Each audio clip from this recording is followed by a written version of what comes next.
오늘장 클린업입니다. 최일종 전문가 함께합니다. 안녕하세요. 네, 안녕하십니까? 예, 오늘도 증시의 모멘텀을 가지고 와주셨는데요.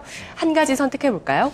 네, 오늘 에볼라 바이러스 이슈에 대해서 조금 이야기를 해볼까 합니다. 이제 최근 들어가지고 단발성 재료로 이제 끝날 가능성이 좀 있었습니다만은 이제 사태의 심각성 자체가 글로벌적으로 조금 확산되는 경향이 좀 있어서 이러한 부분이 테마성으로 이제 연결이 될 가능성이 좀 있습니다만은 주가적인 측면에서는 상당히 좀 파급력이 있다라고 치고 어느 정도 이제 이 관련 이슈에 대해서 조금 우리가 주목을 해봐야겠다 해서 에볼라 바이러스 이슈를 가지고 왔습니다. 예, 에볼라 바이러스 주변에서도 실제로 걱정들 많이 하시잖아요. 네네. 예, 금요일장부터 해서 실제로 증시에서 테마가 움직이는 만큼 정말 주변에서 걱정도 많이 하시고 실로 공포라고 얘기할 만큼 좀 여기에 대해서 많이들 걱정을 하시는데요. 어제까지 800여 명이 사망을 했습니다.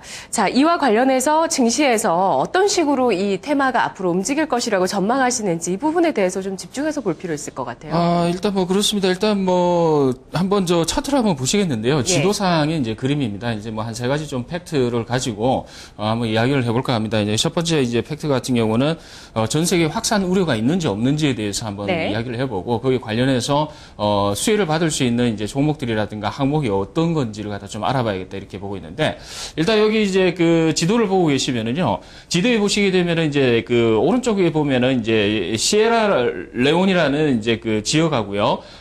그 다음에 이제 구니아니아, 그 다음에 이제 리베리아, 이렇게 해가지고 이제 세 지역을 갖다가 이제 그 핵심적인 에볼라 바이러스로 인해서 사망자가 발생한 데인데, 서아프리카 쪽으로 이제 보시면 될 것 같습니다. 보시게 되면은 제일 좌측편에 보시는 이제 시에리아리온, 그 다음에 이제 리베리아, 이런 쪽이 돼 있는데, 이쪽에 보시게 되면은 이제 그 연한색하고 이제 그 다음에 갈색 표시가 돼 있는데, 이제 전체 규모 자체가 어떤 규모냐면은 의심 환자층까지 다 포함된 수치가 이 표시가 되어 있습니다. 지금 갈색 선으로 되어 있는 부분은 이미 에볼라 바이러스로 인해서 사망한 사람의 숫자다 이렇게 보시면 될 것 같은데 일단은 보시다시피 지금 의심 환자증 다 포함하게 되면은 1,200명이 돼요. 지금까지 서아프리카에서 사망한 이제 숫자는 이제 한 700명 정도 수준. 그리고 미국의 이제 의료진도 어느 정도 감염이 이제 돼서 미국 본국으로 이제 송환이 됐죠. 근데 이제 중요한 부분은 이 부분에 대해서 이제 과거에 이제 그 패턴을 한번 보게 되면은 1976년도부터 해가지고 2013년도까지의 발생된 지역을 갖다 보시면 될 것 같은데 중앙 아프리카 쪽에서 발생이 좀 확산이 됐었습니다. 이 부분을 보게 되면은 전체적으로 이제 그 95년도와 2000년도 그리고 2002년도까지 그리고 한 차례 또 2007년도에 확산이 됐었는데 그 부분을 보게 되면은 이제 그 전체적으로 서아프리카가 요번에 이제 발생이 됐습니다만은 서아프리카 전체적으로 확산될 가능성이 충분히 있다라는 측면에서 상당히 좀 우려가 되는 부분이고 그리고 이제 이 바이러스에 대한 이제 근본적인 이 확산 경로를 갖다 좀 알아봐야 되는데 확산 경로는 이렇습니다. 일단은 이제 잠복기가 있는 상황에서는 사람 간의 이제 전파가 안 된다라는 게 이제 그 WHO에서 이야기하는 그런 부분이고 일단 그 감염자가 발병을 하고 난 다음에 신체적인 접촉, 다시 말씀드리면은 땀이라든가 타액이라든가 그다음에 분비물 이런 쪽으로 인해서 감염이 된다라는 걸 갖다가 좀 염두에 두시면 될 것 같습니다. 그래서 제일 먼저 이제 그 방역에 있어서 제일 중요한 부분이 일단은 손을 갖다 깨끗이 씻거라라는 부분하고 그다음에 한 번 사용한 이제 주사바늘 같은 게 되겠죠. 주사바늘 같은 경우는 재사용 못하도록 이렇게 하는 게 이 예방의 이제 근본적인 이제 방법이다 이렇게 보시면 될 것 같은데 자 그러면은 이제 그 WHO라든가 이제 CDC라는 부분, 미국의 이제 질병통제관리국이라고 하는데 그쪽에서 이제 이야기하는 부분은 뭐냐면은 철저하게 이제 방역에 우선을 해야 되고 이 에볼라 바이러스에 이제 감염이 된다라고 했을 때 치사율 자체가 70%에서 90%까지 올라간다. 그리고 공식적으로 발표한 바로는 이 치료 백신이라는 부분이 없다라는 게 지금 이 발표가 나왔습니다. 그렇게 되면은 지금 현재 수준에서 백신에 대한 기대 심리를 갖다 가질 것이냐, 아니면 방역에 대한 이제 그 우선권을 가질 것이냐라고 했을 때 우리나라 입장에서 방역 쪽으로 먼저 생각을 해봐야 된다 이렇게 보시면 될 것 같아요. 최근 들어가지고 이제 앞서 이제 그 에볼라 바이러스가 발병된 쪽에서 선교 활동을 하거나 아니면 의료 봉사를 했던 인원수가 상당수 귀국을 했습니다. 그 부분은 이미 이제 그 발표가 됐는데 한 33명, 당국에서 이제 그 파악을 한 바로는 한 33명 정도가 귀국을 했답니다. 근데 이 귀국하신 분들의 이제 신원이라든가 감염 여부에 대해서 지금 파악을 안 하고 있습니다. 못 하고 있습니다. 이제 어떤 부분이 이제 그렇게 진행이 됐었는지 모르기 때문에 지금 이제 진행할 것으로 이렇게 예상이 되고 있습니다만은 우리 국내에서 발병할 가능성은 극히 드물 가능성이 좀 있습니다. 근데 네. 중요한 부분은 이러한 사실이 있는 상황에서 예방적인 측면에서 이제 수혜주를 주식 주가적인 측면에서 조금 안 된 이야기입니다만은 이러한 이제 질병 부분에 있어서 이제 돈을 갖다 따지는 부분은 아니지 않습니까? 근데 이제 주가는 움직이고 있습니다. 그래서 주가의 영향력 자체는 당분간 이어질 가능성이 있는데 그 수혜주 성격은 일단은 방호복이라든가 그다음에 이제 타액으로 전염이 될 가능성이 있기 때문에 방진 마스크 이런 네. 쪽이 상당히 유효한 하나의 모멘텀으로 적용될 수 있는 이 재료다 이렇게 보고 있습니다. 예. 자, 여기서 수혜주는 따로 있을 가능성이 있다고 또 콕 집어서 얘기를 해주셨는데 이 부분 어떤 부분인지 조금 더 설명 부탁드릴게요. 자, 그렇습니다. 일단은 이 에볼라 바이러스 관련해가지고, 이제 따로 이제 이 백신이라든가 이런 쪽이 좀 많이 중구난방적으로 이제 많이 올라오고 있지 않습니까? 일단 파루라든가 제일바이오라든가 오늘 우리 시장에서 지금 백신 관련주들도 예상치 못하게 좀 많이 올라가고 있어요. 근데, 실질적으로 이제 그 에볼라 바이러스에 대한 부분에 대해서는 치료제가 없다라는 게 공식적으로 나왔지 않습니까? 그렇다라고 하면은 실적으로 연결될 수 있는 부분과 그리고 방역적인 측면에서는 예방의 그 부분에 초점을 둬야 된다. 이렇게 보시면 될 것 같습니다. 그래서 그렇게 된다라고 했을 때는 수혜주는 바이러스에 대한 이 백신 치료제 이런 쪽보다는 이제 예방 성격으로 우리가 이제 손쉽게 구입을 할 수 있는 마스크라든가 여러 가지 방진복 그다음에 이제 고무 장갑이라든가 이런 쪽이 되지 않을까라는 측면에서 따로 있을 가능성이 좀 있다라고 이제 적어봤습니다. 네. 자, 지금 이 에볼라 바이러스에 대한 공포도 공포지만 그보다 실질적으로 정말 수요가 나올 수 있는 부분이 분명히 있을 수 있다는 부분 좀 강조를 해주셨는데요. 그러면 오늘 클린업 트리오 3가지 종목으로 구성해서 살펴보도록 하겠습니다. 네, 3가지 종목을 가지고 왔는데, 여러 가지 좀 많더라고요. 이미 조금 이제 파루라든가 이런 쪽도 이제 대상이 될 수 있습니다. 왜냐하면은 손을 깨끗하게 씻어야 되기 때문에, 그러한 이제 파루 과거부터 해가지고 좀 이제 독감이라든가 이런 부분에 대해서 상당히 좀 이슈가 됐었죠. 근데 그건 좀 제외하고요.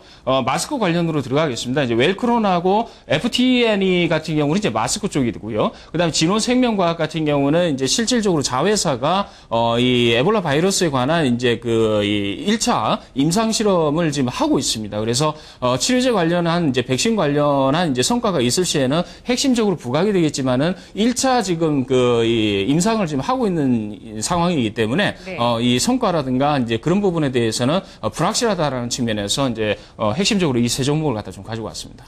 네. 자, 그러면 하나하나 살펴보도록 하겠습니다. 지금 증시에서는 거의 에볼라 창궐이라고 얘기를 할 수 있을 만큼 다양한 종목들이 수혜주로 오늘장에 특히 부각이 많이 되고 있는데 최일종 전문가가 가지고 와주신 트리오 첫 번째 웰크론.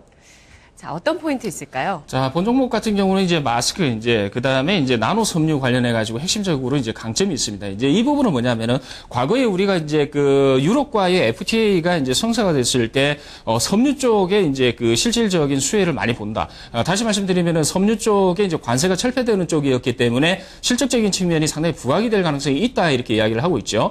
다시 말씀드리면은 유럽 쪽에 이제 웰크론의 수출, 이런 쪽 나노 섬유에 대해서 수출이 실질적으로 진행이 되고 있어요. 그 관련해서 수혜를 좀 받았던 부분이 있고, 지금 역시도 실적이라든가 이런 부분은 크게 부각은 안 되고 있습니다만은 중요한 부분은 아프리카 대륙입니다. 아프리카 대륙이라고 한다 이러면은 유럽 쪽에 이제 같이 연결이 돼 있지 않습니까? 이제 대륙간 이제 전파다라고 했을 때 유럽 쪽도 무시 못한다라고 했을 때는 나노 섬유 관련해서 이제 방진 마스크라든가 이러한 마스크의 수요가 유럽 쪽에서 극도로 좀 올라갈 가능성이 있다라는 측면에서 웰크론이 이제 간접적으로 직접적인 직접적인 수혜는 아닙니다만은 유야무야 간접적으로 수혜를 갖다 볼 수 있다라는 점을 갖다 생각을 해볼 수 있겠습니다. 그래서 웰크론 부분은 이제 그 향후 마스크 유럽 쪽으로 이제 어느 정도 이제 확대가 되는지를 갖다 좀 지켜보면 실질적으로 수혜가 일어나는지를 갖다 확인할 수 있겠다라는 측면에서 가지고 왔고요.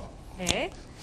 다음은 진원생명과학이죠. 이때 상한가입니다. 진원생명과학 같은 경우 실질적으로 지금 핵심 그 종목입니다. 이제 그 이노비오라는 이제 뭐 DMR이 좀 깁니다만은 줄여서 이제 이노비오라는 이제 계열사가 있습니다. 이 계열사 같은 경우는 에볼라 바이러스 백신을 이제 개발 진행 중에 있습니다. 그래서 아까도 말씀드렸다시피 임상 1상을 갖다가 지금 하고 있거든요. 그 부분이 만약에 적용을 시킬 수가 있습니다. 임상 1상이기 때문에 사람 목숨이 경각이 달렸다 이러면은 임상 1상이 진행되는 그러한 제품이라고 하더라도 일단 생명보호 차원에서 아니면은 연구적인 차원에서 무조건 적용을 할 가능성이 있다는 측면에서 의의를 두시면 될 것 같습니다. 그래서 지금 진원생명과학 같은 경우는 이러한 효과 때문에 상한가 들어가 있고 상한가 잔량이 굉장히 많습니다. 그래서 이 부분이 계속 유지가 된다 이러면 다른 쪽으로 확산이 될 가능성이 있기 때문에 그 확산 개념은 예방 쪽으로 보시면 될 것 같습니다. 1차적으로 이쪽 기업에서 먼저 이제 그 개발을 하고 있는 상황이고 임상을 갖다 하고 있기 때문에 그 다음 이제 백신 치료제 관련해 가지고는 이슈는 없을 거예요. 그렇게 되면은 앞서 말씀드리는 웰크론이라든가 이러한 방호 쪽으로 이제 확산이 될 가능성이 있기 때문에 그런 부분을 갖다 본다 이러면은 진원생명과학이 일단 대장주성격이다 이렇게 보시면 될 것 같습니다. 예. 다음은 FTEN이라는 종목인데요. 자, 이 종목 역시도 이제 마찬가지로 이제 나노 섬유를 사용한 이제 섬유하고 이제 필터 제품을 갖다가 지금 생산을 하고 있어요. 그래서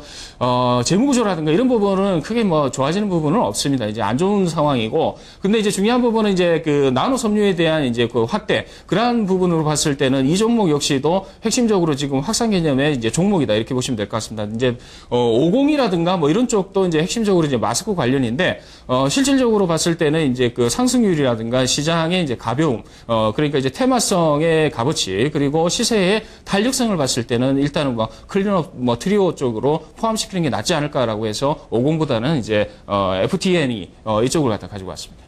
예.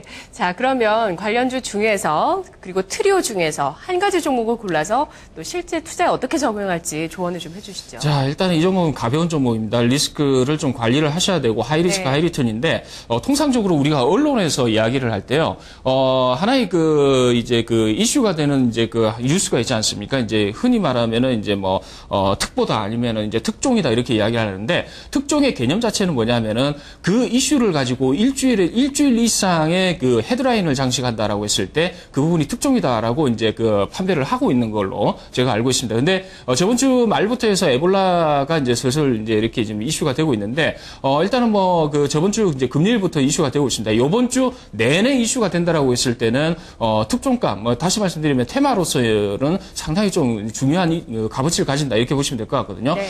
그래서 좀 가볍긴 하지만은 무시할 수 없는 테마다라는 측면에서 웰크론을 갖다가 말씀을 드리겠고. 이 종목에 대해서는 이제 리스크 관리를 갖다 좀 철저하게 하셔야 됩니다. 그래서 손절 라인을 좀 짧게 잡겠습니다. 그래서 차트를 보시면서 그 전략을 갖다 말씀을 드릴 텐데 일단은 매수가는 이제 뭐 전체적으로 봤을 때는 좀 2,300원 정도를 갖다 좀 잡아봤어요. 네. 흐름이 조금 이제 뭐 차트를 한번 보시면 될 것 같은데 일단 뭐 지금 2,400원대 지금 나오고 있지 않습니까? 일단 오늘 급등 양상이 좀 나오는 쪽입니다. 2,300원 정도의 눌림 구간에서 이제 그 매수를 하라는 부분은 뭐냐면은 테마의 가벼움성으로 인해서 변동성이 확대될 가능성이 있습니다. 그래서 충분히 저점에서 매수할 가능성이 있기 때문에 네. 1차, 2차 그리고 감염자가 더 늘어난다라는 이슈는 계속 늘어날 거예요. 그러면은 1차로 해서 윗꼬리가 나오는 부분이 나오게 되면은 2,300원대에서 한번 눌릴 가능성이 있거든요. 그 부분이 이제 테마로서의 그 저점이 그 구간이다 이렇게 보고 있고요. 그다음에 목표가는 2,650원 정도 현 구간에서 좀 급등 양상이 좀 나올 수 있어요. 그 부분은 만약에 이슈화가 된다라고 했을 때는 한 3, 4일 정도의 단기적으로 지금 끝날 가능성이 있습니다. 그래서 그 부분 때문에 2,650원 정도 잡아드렸고요. 손절 라인은 2,200원 정도 잡았는데 이 부분은 이제 모든 이제 재료적인 측면이 소멸한다 이렇게 보시면 될 것 같습니다. 그래서 하이리스크 하이리턴 개념이기 때문에 손절 라인은 꼭 필히 지켜주시기 바랍니다. 네, 알겠습니다. 전문가님 분석 잘 들었습니다. 감사합니다. 고맙습니다. 자, 에볼라 바이러스와 관련한 테마를 오늘 접근해봤습니다. 실질적인 뭐 수요가 늘어날 수 있는 부분도 충분히 있겠지만 일단 이 하이리스크 하이리턴 전략으로 주간 전략으로 짧은 전략을 세워드렸습니다. 웰크론이었고요. 저는 집중 골든타임 2부에서 뵙겠습니다.